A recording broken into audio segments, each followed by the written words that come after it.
It's another Saturday morning, and we are back here with the Saturday Shit, and I'm your host, Nene Kabutey.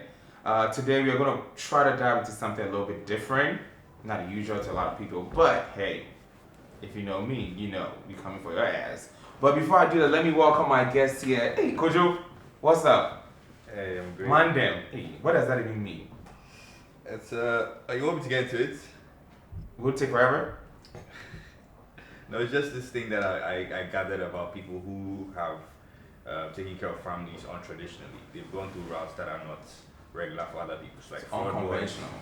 Prostitutes, chefs, and just documenting their stories. So that's what Mandem is about. You said fraud boys? Yeah. Or more? Yeah. People with Range Rovers, people who buy Porsches for a living. Please, I don't know nothing about this part, okay? Please skip this part. Lady T, what's up? What's up? Welcome back. Thank you. Bernard. Yes, sir. Bye-bye. About Welcome back. my AJ, hey, the shades game is just like, I feel like I want to wear I was so close to wearing one, I'm like, people would think I'm drunk, so I'm wearing a shade on a Saturday morning, so I said, let me leave it out. I have Because, to cover my eyes because I have pretty sad eyes. So oh, yeah. well, we're happy to have you here. I thought it was Happy because to you're the be here. coolest. Well, It comes with it too. It comes, it's a whole package, right? You get it. At the Okay. moment, I'm the coolest person because I'm in between two beautiful. You're sandwiched. So I'm very cool. You're a ham. That's what you are. Whoa! We just came right out the, wow, okay. Well, on that note, today we're going to talk about cultural differences, right? Yeah. I know we've seen, we've heard, we've experienced all of these things. But I know living like in one particular country for so long and you travel for the first time, it's a lot of like culture shock, right? Mm-hmm. Okay, so raise your hand if you ever travel outside of Ghana. Oh, for you is the US, okay. Bernard? Not yet. My passport has been declined several times. Decline, why? I don't know. I thought I'll go and come, so we're not sure. They don't believe you. So I'm like, okay, fine, that's fine. Cool, so we have 4 out of 5. Okay, how many of you guys have traveled to the UK? Just you. To Europe, but not. Okay, let's do Europe instead. Maybe that works. Yeah. Okay. What about the Caribbean? Okay, that's enough because it's about to be. That's enough. Caribbean is only on my browser, man. Charlie. Only a browser? Yeah. Oh, you could have actually lived through my stories about a year ago when I Yeah, was there in was that Jamaica. too. And Yeah. hers. And hers. Which was jamming on the yacht. Oh, listen, that's a Bali. whole different conversation. Bali. St. Martin. Listen. So, if you have or you haven't traveled, even before you traveled, right? What are some of the things you kind of like the perception you had about different countries before traveling, especially like through media, I would TV, say, radio? like, being in America, like when you tell somebody you're about to travel, especially when you tell them you're about to travel to Africa, they're like, Or the motherland? they're like, oh, be safe. Oh, make sure you're okay. Be safe. Make sure nobody. Oh, I need your. Who you going with? Send me your location. And I be like, you should be more concerned when I'm in America, like for my safety. Versus like, Like you should be more concerned. But yeah, so that's like that's the media perception. media perception of what how people think when you're traveling. Okay. Yeah, I mean, for me, I just know not to fuck up. Okay. Because I know if I make a mistake, it can be against me. If I'm in Ghana and I make a mistake, I can It always... was good against. Is it because you feel like in a different country? I am. Or because you feel like you're a black man in a different country? Now that you say that, maybe it's both of them. Okay. But yeah, ideally, in my own country, I know that I can talk somebody out of something, you know, if I do wrong. But when I'm somewhere else, I know I cannot do that. And so that means that I need to preempt all my steps. I need to plan ahead. I need to make sure that, you know, I'm doing this to connect to this, to that, or else I'm fucked. And if I'm fucked, there's nobody I can call over there who help me out. Yeah. So that's usually how I approach things. Yeah. Okay. AJ, what was the perception, you know, through media before you? Yeah. I mean, it's mostly about the safety. That's what we worry about. And me being like a free-spirited person, I would want to be able to move around and, you know, not be confined. So it was a bit of a shock when I got up. Like I got there, and then you know how in Ghana, like every 10 minutes you meet a police barrier, right? At night. Yeah, At night, yes. And then we're out in this country, and not one side of police. So I asked them, where are your police personnel? And they show up every now and then. I'm like, what? Where did you Then go? I was concerned for my safety because I'm like, okay, Are we safe? am I gonna be okay? Yeah, Toya was asking what country was. It was in Liberia, I think about a couple of months ago. Yeah, my Liberia, artist had a performance there, so we had to go and. But I think even I think it's like she's saying. I feel like sometimes we're actually much more safer out here in the African continent versus being outside. Why is that? Why is that? You really want to go there? Okay, here we go. Me being a black person, right, and in the wake of George Floyd and everything happening, it's a lot of emotions that kind of like, comes up, right? Personally, I don't talk about a lot of racist stuff I actually encountered because I'm not going to give it that energy, okay? But at the same time, I had some Africans, or let me say some Ghanaians who did not understand what was happening in America. They're like, oh, it's only black people doing this. I'm like, that's what you think? And I'm like, I actually asked someone a question. I'm like, you think it's only black people, right? I'm black, right? Because if I'm walking down the street and a cop sees me, they're not going to ask, are you African or African American? I'm black to them. Yeah. So if anything happens, guess what? It's a black person that's going to happen. It's not going to happen because, he's African. No. Right. And also you have to realize, being a black male in America, an African, maybe well educated, maybe you know your stuff around all this stuff, it's a threat to a lot of people. Yeah. And people can't stand it. Right? So it's a lot. I mean, I'm not trying to break it down because I think it's going to be like centuries. Maybe my great-great-grandkids will probably have to come into this one and like dissect everything else because it's just more than that, right? It's deep. It gets deep. Yeah. It is. And sometimes I just kind of like, I was even telling someone recently that it was about a shooting we saw online. I'm like, not again. And I'm like, honest, it's getting to a point I'm becoming desensitized to it. Not on purpose, but it's like, really though, we always have to see this all the time. Right. I mean, I feel for you guys because sometimes even as here and we're seeing on the news all the time like mass shootings here, mass shootings there. And I've gotten so used to seeing such news that now I just scroll past it. And Because it's just like, another day in America. You can't. I mean, it's not on purpose, but it's like, what else can you do? I'm interested to know, like, you have never traveled, but what are your perceptions of some other places? Okay, I haven't traveled, but I have relatives and friends who are there. Fortunate for me, they are fine, they are safe and all that. So when the incident happened, I called one of them and asked, what's the situation down there? How are we, the Africans, holding it? So they've gone on march to, protest and let it be a joint intervention and sort of advocacy. But I asked him that on a day-to-day basis, going to work and all that, how was it like? I know you have to really work hard and all that, but how was it like? So, well, he's going to be honest, he has to really work extra hard than those white people because there's always that quote-unquote stigmatization. You are from outside, you are black and all that. And to some point, people think we the Africans are not this the world. I was on a production some time ago and I met this lovely lady and she said she was coming to Africa. Children were a lot of lovely ladies. Yes. This kind of Bernard. He's a lover man. Yeah, Bernard. Yes. I mean, you're between lovely ladies. Yeah, I mean, this in a national, Ghana and, USA. I was so, going to sit in the middle. I don't know why. Hey, okay. So when I met her, she said she's been in Ghana for 2 years now. Okay. And she has stayed all her life in the US, I think Maryland or so. She has kids and grandchildren and all that. And she said when she was coming to Ghana, she told the family, I'm coming to Ghana to, find my roots and build something here. And then one of the grandchildren was crying. Apparently, she told colleagues in school that my grandma is going to Africa. And they're excited and they were like, you're going to a zoo. So she didn't want to say, this is how smart the girl was, sensitive the girl was. She didn't want to say zoo. She said, ZOO, you're going to the zoo. Grandmama, you're going to ZOO. And why? He said, my friends said you're going to the zoo because this, up to now, in this 21st century, people still think we are sleeping on trees.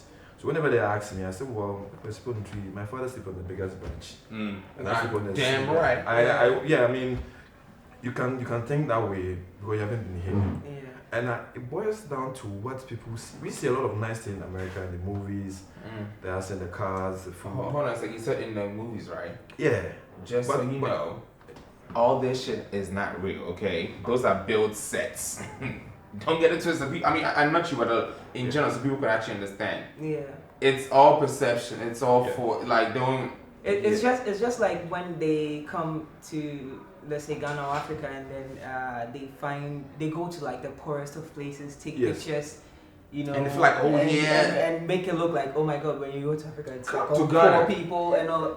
Go and see like Kabutey if you can pay. There's this one girl, she's on Instagram, and she's so funny. I forget where she's from though. I want to say Cameroon or something.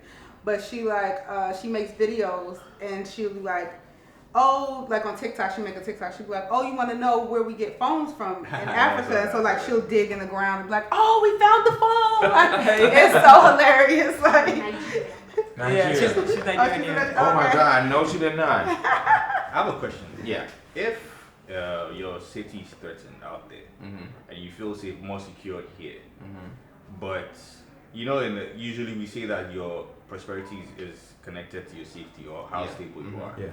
Why have you not chosen to move back to where you're more safe? In this economy, sweetie. So that's the thing. So you're choosing something else over your safety. But it's not so clear. no. She has a point, right? In the economy. Okay. Also, how many times do you see my black ass in Ghana? Hey, you're here all the time, man. Thank you. So yes, I need a balance. I'm not gonna go crazy on that side. Okay. Exactly. Right. That question has been asked. We asked it very calmly and all that in jokes. I think one comedian was saying, if you don't tire you for you're a calm as space day here, come back. And look at the history we, the blacks or foreigners, have contributed to these foreign countries, particularly America. We have built that nation. To say to leave and come back, it's like leaving a certain part of you. You know, it's like you're used to a certain upbringing and you have contributed, and that's where your roots are. There's nothing wrong with coming back home. I mean, there's always that opportunity to come back home. I mean, we have been promoting return of the year and all that just to advocate for people to come back home if they want to build a better economy. I feel that it is not as easy as it is to just get up and come. Some people haven't discovered their route yet. Some people haven't really accepted that I could make it in Ghana here or anywhere in Africa. It takes them visiting us to realize, well, this lady said she came to visit for 6 months, but she realized she can do more here than she can do in America. She's exploring herself. So I understand that if somebody hasn't really decided to come here, move back fully. And I think we need to make it obvious that here's a better choice by what we project. Unfortunately, we have people coming to tell our stories. Because I'm telling you that a lot of kids who watch foreign movies see America as heaven. They haven't been there, and they would like to travel. That's what makes them want to travel. So we should make it look like heaven so they can come. I believe in saying travel and see. I'm like, travel and see is what I tell people. But Kabutey, every child here, if you ask them, if you're not Ghana, what do you want to say? They want to mention America. Why say Canada? Because they will dog US. Yes, but because Canada is one is making noise about people coming here. They want people to come back and all, so they project it. We may have not projected coming here. Rwanda is doing a good job. I think the sponsor there. We do project for people to come here, but too much greed is taking over.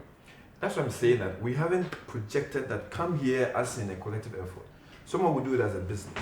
That's why I stand. I believe that if we want to let people come here and stay here, it's a form of invitation we are throwing to the person. What and what will they get for coming here? You need to project what is here and what benefits them. It's like you're selling a product. You've identified some people you think will need the product. I think let me finish that. I'll tend that to Toya real quick for a second. That's why I made a reference that any child who wants to travel outside will mention America or the US or now Canada. Because of what they've seen, what they've heard. They go on their YouTube channel, you see, visit Canada, Venice, they go on the YouTube, you see people, it's in your face. You see it there. You don't see a lot of Ghanaian content really pushing the positive side. Right. There are some few people who have made a conscious effort to project certain history, like Yao Perila is a very good friend of mine. He has done a phenomenal job in the book he has launched, and they portray the history there. So it wants to make you want to come. There are some people who are doing wonderful work, going to hotels, introducing the hotels and telling that if you come to Ghana, you don't have a place to stay. There are places you can stay. There are apartments, there are flats, there are these malls and all that. All these things are here just to promote the country. So if you haven't projected it well, people wouldn't come. People will still, that is why in the 21st century, somebody say I come to a zoo. I'm like, hey, really? I actually have a friend that I met not too long ago. I mean, this year basically, and he's never been to Africa before. He's not even like, he doesn't even know his roots, in that sense, right? So someone invited him, like, yo, I'm going to Ghana, would you like to go? And he said, yeah, sure, why not? And he came here, spent a few weeks here, and that's when we met. And he's like, you know what, AJ, I think I want to move here permanently. I thought he was joking. This guy has bought a house here and he's moving like here permanently. So, and I asked him why, and even people back there in the States keep asking him, is it safe? He's like, listen, I'm more safe. If I hear this shit one more time, I'm more safe in Ghana than I am here in the US. Because listen, because he asked me one time what like the whole shooting situation is like in Ghana, and I was like, Ghana shooting. The only times we hear about shootings is when maybe there's some robbery case, and Also, that happens once in a while, right? Independence Day. That happens once in a while, or there's some celebration going on, and you know, like that. But why? I want to ask you a People question. don't think it's safe here. Why do you The think media. That's what I'm saying. Oh, they actually think the moment you get to the airport, you're seeing giraffes. Listen, this is what elephants. I've been wanting to say. Okay, so Can you add it to something about Axel real quick? okay, so yeah, this is what I want to say. So first, let's address the fact that a lot of people in the U.S. like you see these pictures and these images of what it's like in the U.S., but a lot of people are not privileged in the U.S. People have not even been outside of their own cities. You know what I'm saying? So they don't even understand. They don't have an ID. They can't even conceive traveling. Like it can't even come in there and hit. Like they don't understand traveling. Like so when you say all they know is what they've seen on TV. Yeah.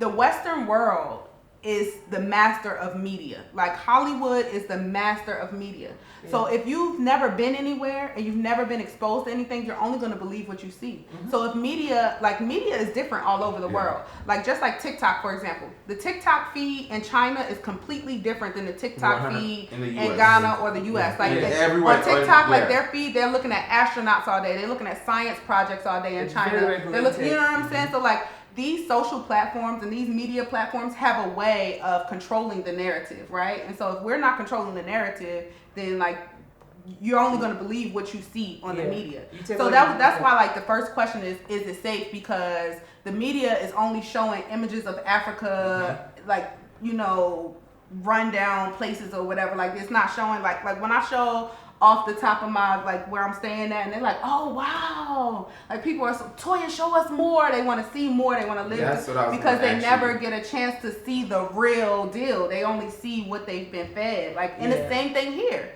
Everybody thinks America's so glamorous because of media. The Western world has painted this picture that is so glamorous, but just like you said, your friend, he works all day. You have to work all day. I have friends here in Ghana who chill at work and be trying to call me, and I'll be like, yo, I'm busting ass today. I'm working 15 hours, 16, 17 hours a day. I don't have the time to talk to you. And they chilling. They like, yeah, my friends are over and we chilling at my store. And I'm like, oh, you got the time to chill. We don't have the time to chill. Yeah. We working, like, but it don't show you that. It just shows you the glamorous life. Bernard actually asked about how we don't really sell to welcome people, right? So I was going to actually, before you came on the trip almost 2 years ago, right? I know Glenn, shout out to Glenn, told you about the trip. What made you want to come to Ghana? That's the question. I was actually supposed to come to Ghana in 2009 when I was in college. Okay. But when I was in college, we were supposed to come to the University of Ghana and do like a partnership thing. Right here, right on the street. Mm-hmm. And but my colleagues couldn't afford it, so we couldn't come. Mm-hmm. So it has always been on my list, and I didn't start traveling until I was 30. I took my first trip when I was 30, and well, that says a lot about what you just said about people traveling beyond their cities. Yeah, that like says a lot. my first, it's a norm. My international first trip, and I made, because my parents had promised me, like my dad, he was like, oh, when you graduate, I'm gonna take you on the cruise. He never did it. Like people can't afford shit, so he never did it. So yeah, so my first trip I didn't take until I was 30, and I actually Googled I've always wanted to come to Africa. It's 52 countries on this one continent. So is it 52 or 53 now?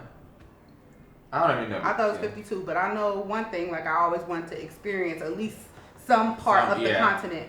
Yeah. So when I turned 30 for my 30th birthday, I was like, because I had my passport since 2009, and it was about to expire, and I had not been nowhere, didn't stamp it or nothing. So I was like, you know what? I'm going to make the initiative to get to Africa, period. Like, a lot of people want to go to these European places. I never have the desire. I want to go. I want to go where black people are. I see white people all the time. I don't want to be around them. So I wanted to go to where black people are. Yeah. And so I Googled the easiest way to get to Africa. And when I Googled how to get to Africa, and when I Googled easiest way, the cheapest way. So when I Googled, I saw that there was a flight that goes from the States to Spain for $500, and then you can go from Spain to Morocco for $50. So I was like, oh, okay. So Morocco, yeah, from Spain to Morocco. So that was the first trip I took to Africa when I discovered that. And then, Morocco. So then I was like, okay, I got to get back. Like, I got to figure out. I'm like, I need to go back. It's either the Caribbean, South America, or Africa. Like, I'm not going to Greece. I don't care about what they got over there. I'm not going to Australia. I'm not interested. So, to Ghana. And the only reason I didn't come to Ghana earlier is because the flights are like OD expensive. Like, they make it hard for us to come back. You know what I'm saying? Like, they make it so hard for us to come to any point. And then you got to get all these extra shots and all this extra visas and stuff. But to go to the white people countries, you don't need nothing. All you need is a little flight. You don't need no extra vaccines. You don't need no visas.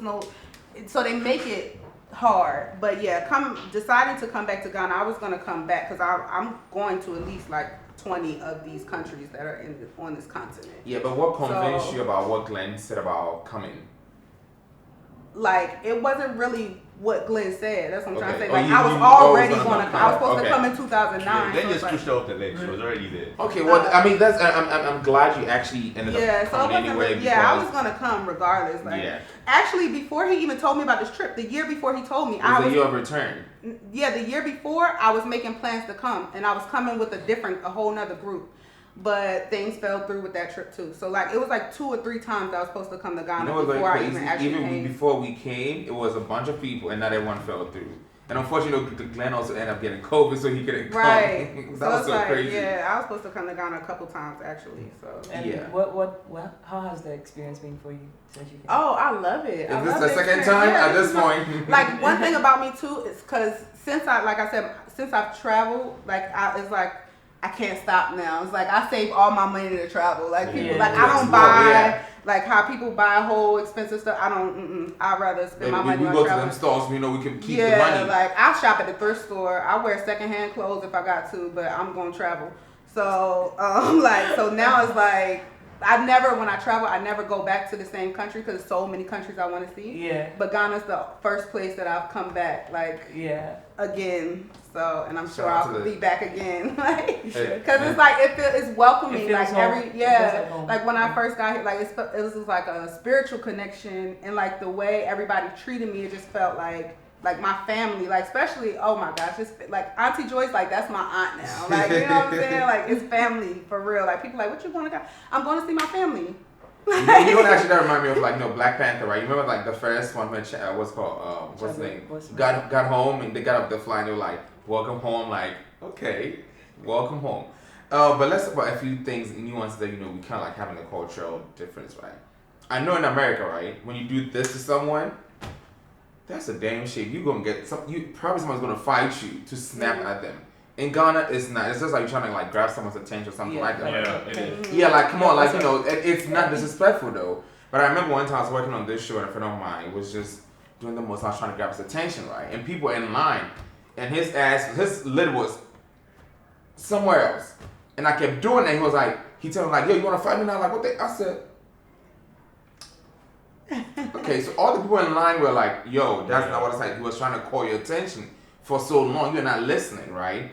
So, we had to like usher some people out. So, he was in front. He was so mad, bad. And I kept my composure. I was like, oh, Lord, let me keep this together because I don't want these white folks to look at me crazy. So as soon as we were able to get all the people out and everything else, and we're actually out, and it was only me and the other co-workers, I was like, and I saw him come like, you ready now? Come on, we're gonna do this right now out here. And he was like, no, bro, I'm sorry. I'm like, no, you wanna be a badass? Come on, let's do it, because if your ass could not listen to what's happening, he was like, no, I'm like, and I explained to him like, listen, if I'm trying to get your attention, not listening, this was the easier way to get your attention. Yeah. I ain't got time to disrespect you. That too, like we raised on stuff like that. Like my mom, like, you don't say Like you're not supposed to say hey to get people attention Yeah. because hey is for horses. Like that's how we've been raised. Like, like hey That's is a for shock. horses. That's It- what you're right. So like hey, like you can't like that's rude technically. You know, I actually learned how There's not to like honk the horn on people in Ghana. I actually learned when I was in Ghana, right? But I have a friend in the US who literally just use the horn every freaking chance. Actually, we don't honk the horn as much, but the driving is different. So it's like here you gotta honk the horn to like because you about You gotta go, yeah. But over there it's not like you waiting for the light or you got a stoplight, so it's like not as much horn honking. Yeah. Like I remember I used the phrase a mistress, right? So I always got in trouble. But you know, in Ghana, right, we have like the singing mistress, you have like a senior house master, you have a senior house mistress. Yeah, we It's, you know, like that's what it meant. Yeah. They were so upset. I Oh, promise you, yeah, I no. thought I was probably gonna see Jesus that day. yeah, mistress. Madame. Who got a mistress? Who Right, and I was like, social. I'm like, what is like a bad? And they were like, and I think they realized it wasn't out of like they were just like, oh, hold on, the snap, mistress is the side chick.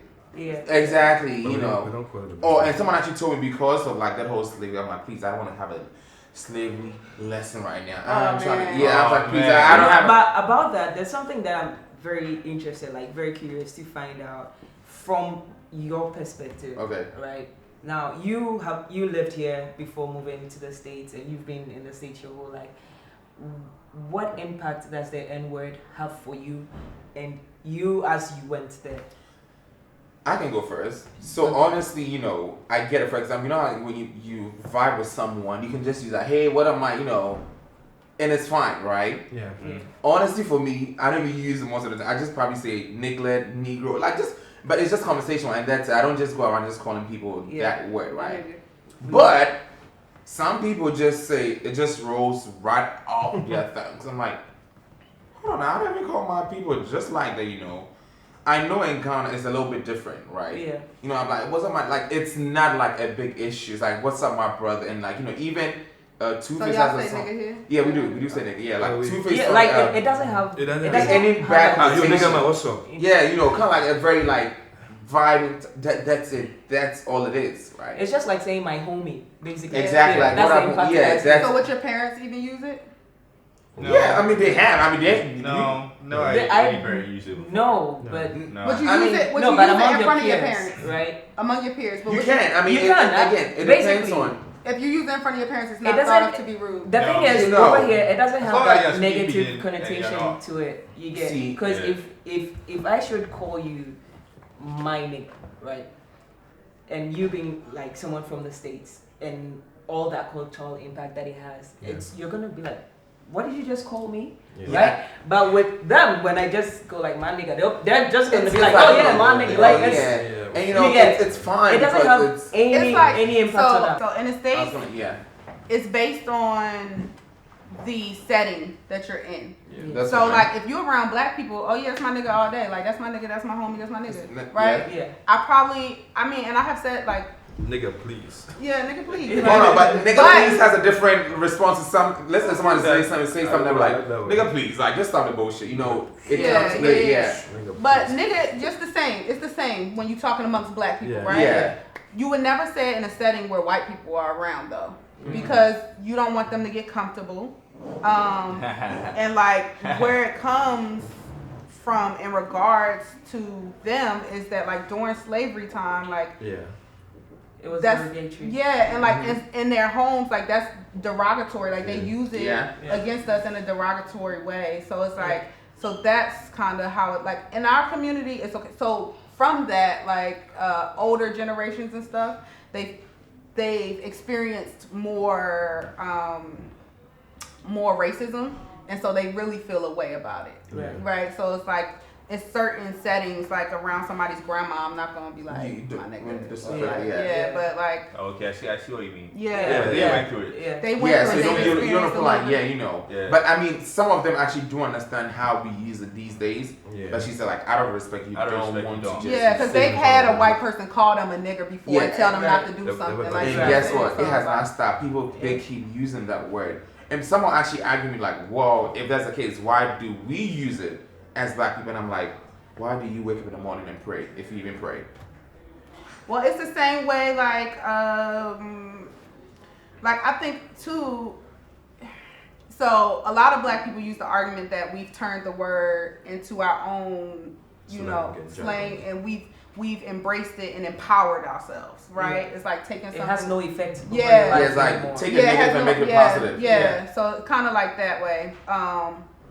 But then a lot of people are still against it. So I think to me, it's fine to use it. Just know where and when to use it, and read the room before you do so. Exactly. Because when I tell you, listen, I've actually had my own fair share of like craziness, and sometimes I'm like, Lord, please take me out of this one, because if not, because I remember, like I was saying you guys earlier, like I went to a shop to buy shoes a while back. One of my very good friends.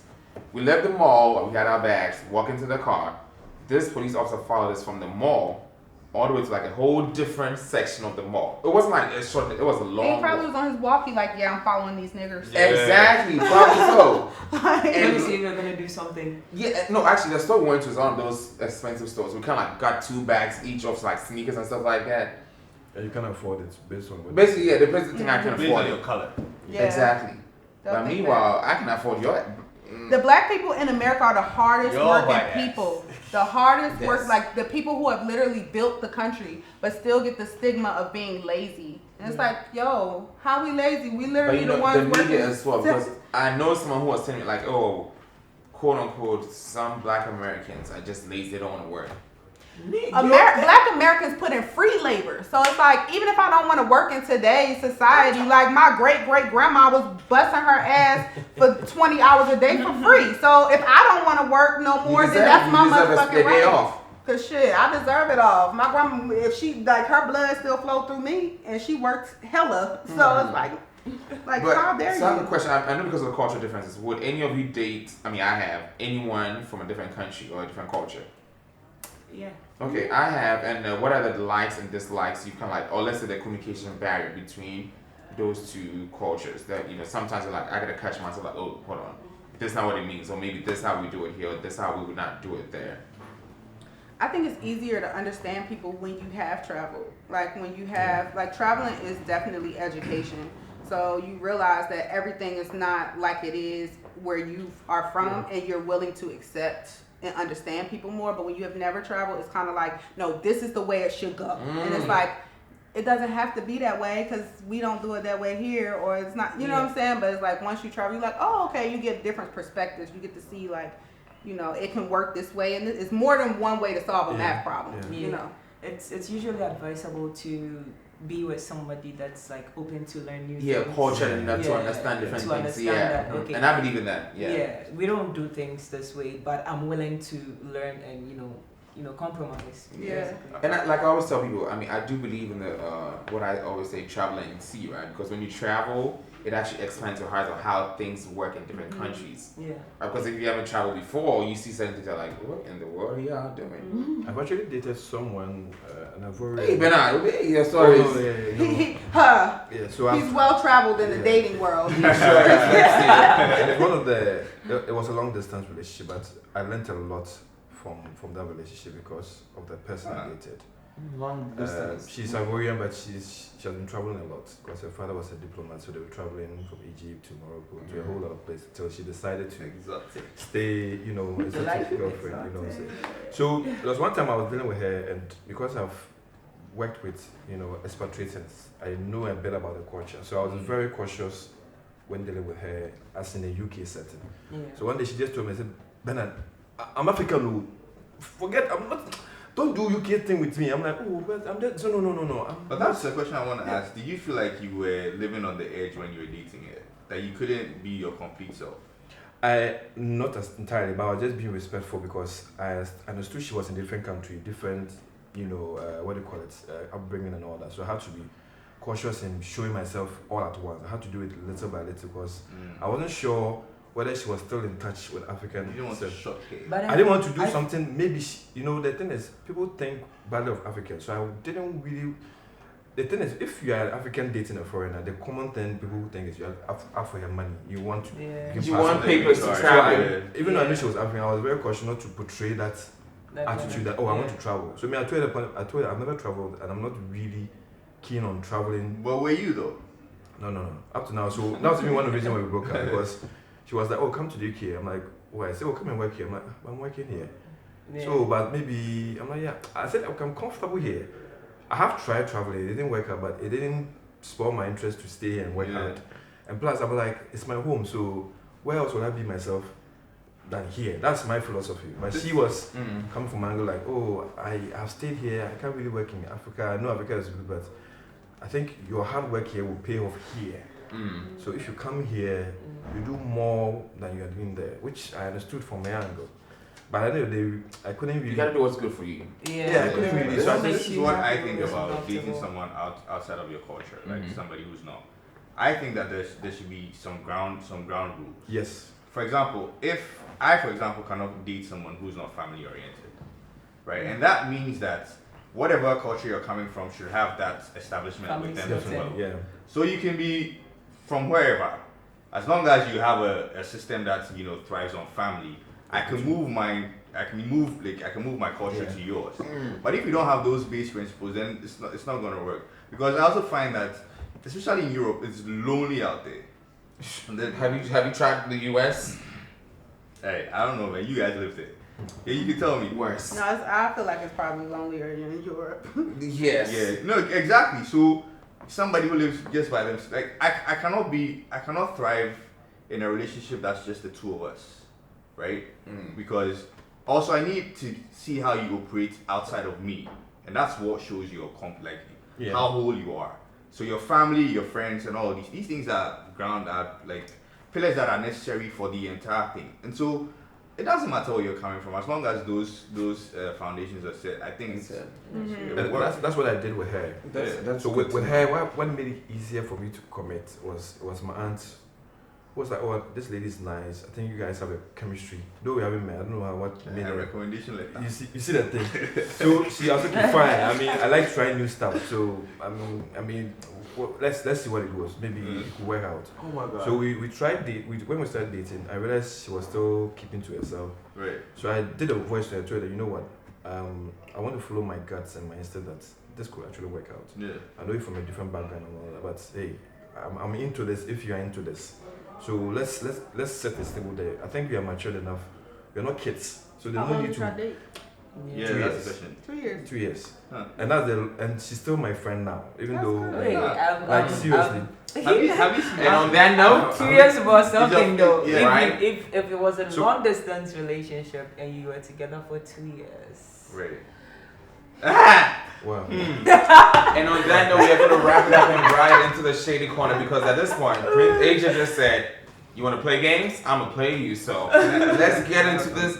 I'm sorry. I'm sweating. You're sweating. Okay, you need a fan? Hold on, let me help you, brother. You need a fan real quick because AJ said, "Let me give you something else to talk about." Real quick, we about to go play a little shady corner. Let me get my shady bowl, and I hope it's a very shady question where Benard might have more to tell us at this point. See, with me that haven't traveled, I have like to tell you. Because it's We have a lot of quite stories. right. Because they do remote relations. You see that, you know? Yeah, man, got me Working at home. Hey, who wrote this question? And you're having 2 flags. So that's Oh, interesting. you Yeah, want to that's- change it or what? No, I don't want to change it, but it's just too heavy. Oh, wow. You did? Or you did? So the question is, have you ever kissed a friend's ex?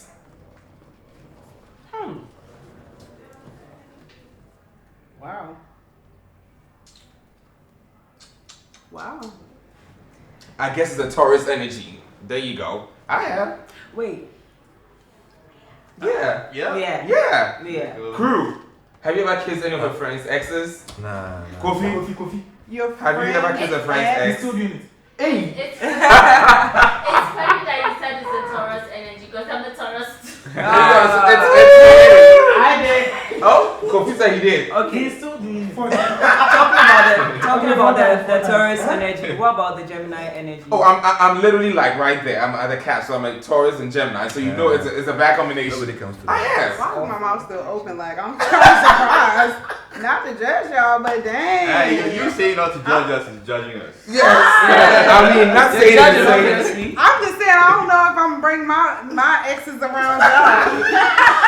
Well, I mean, it was. I mean, yeah, I did. I have.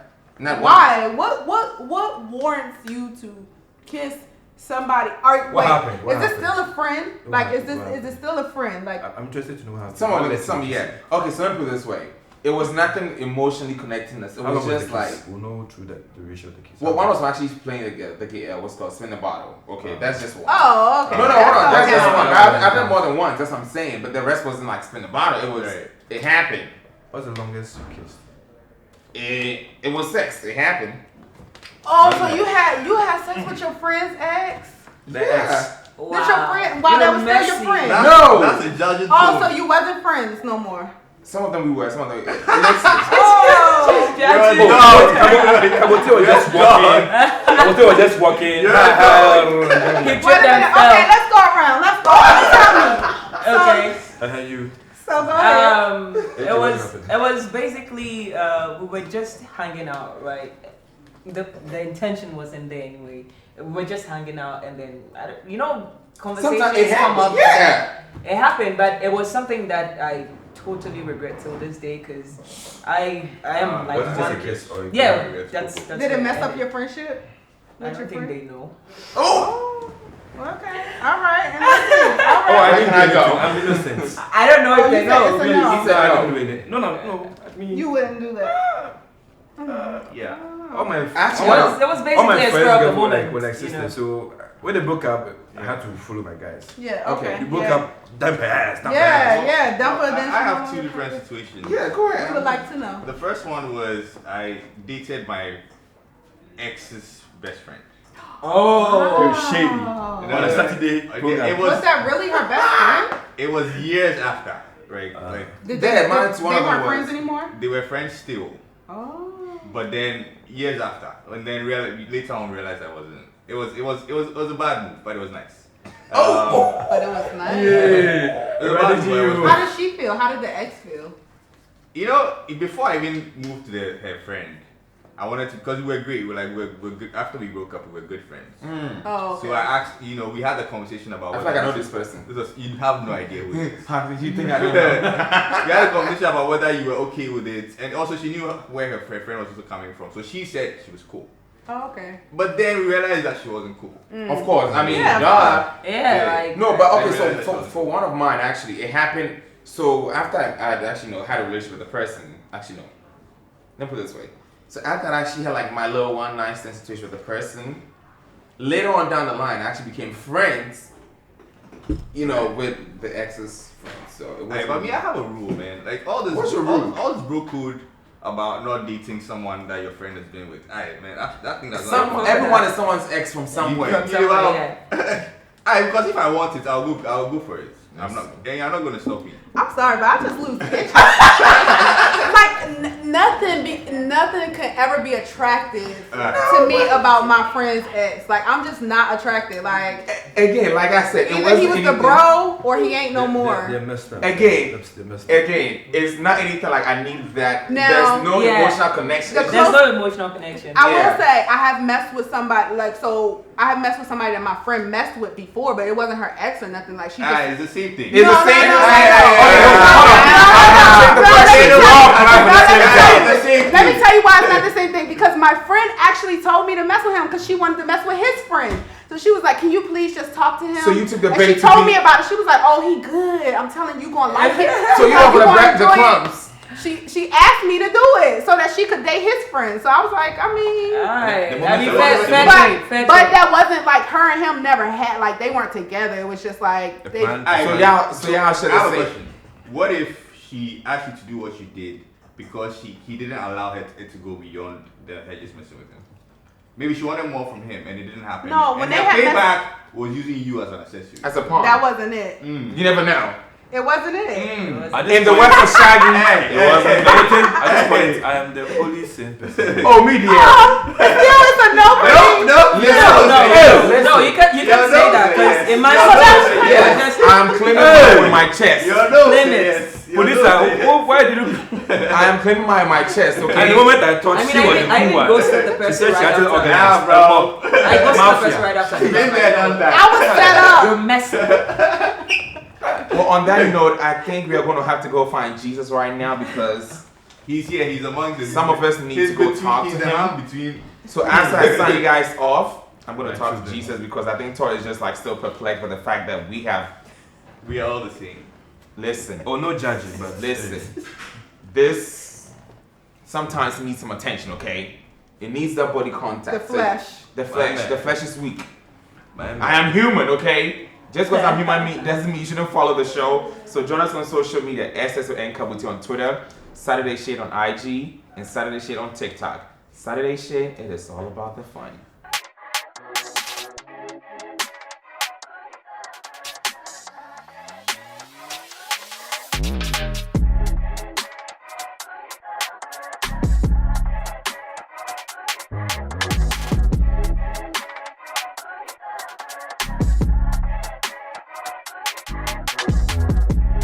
Body no be firewood or more.